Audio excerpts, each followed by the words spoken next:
د پلاستیک شیانونه جوړ ته کړه بیا هم یو شی چې مخکې نه همدغه رومي بانجان دي یا سره بانجان چې ورته وایي او ډک دي ښه دي خواږه دي او دا هم یو دانه اجازه خو ده چې د ناروشي کوم وینې دا تقریبا پوخ شوی دی زه به یوه دقیقه وروسته په تڼۍ لهجه غږېږم در سره ځکه چې یو څوک دی چې همدلته کار کوي او د دغو بانجانو تر څنګ وینې کدوان کري بانجان کري او هندواڼې کري خو ستړی ماشه صاحب چې دی هندونه خو په خوند یې وځکه څرګې دی هندونې څرګې دي مخته د جمع کړه چې ډېره ګټه لګه شي وینې هندونه خو داسې دي چې یو موږ ته ښه تخمیناً چې دلته چې میږي وخوري که نه یو خو تخمن جګ دی خو ښه تخم نه وي ټنګېږي ډېر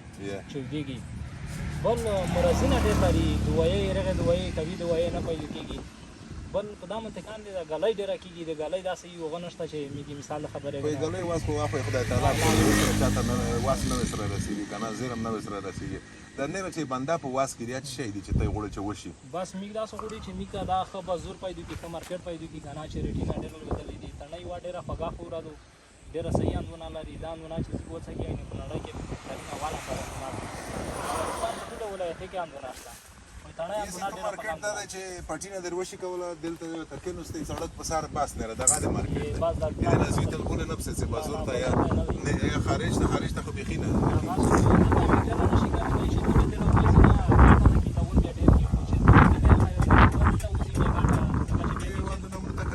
که چېرته خوندوره وه کېدای شي لندن پرې رالوړه شي که چېرته دغه وه بې خونده وه په تڼۍ کې به دلته پوتې وي په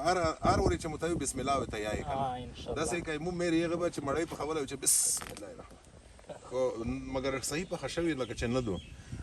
ځکه چې دا چې پخه شي دغه ځایونه یې باید سره وي نه یس داسې هغه دو ډېره نه دو پخه خو خیر تر څه چې خوند یې وکړي ځای کوي بسم الله الرحمن الرحیم چې مزه یې وخورو خوند یې میکار وکړه نه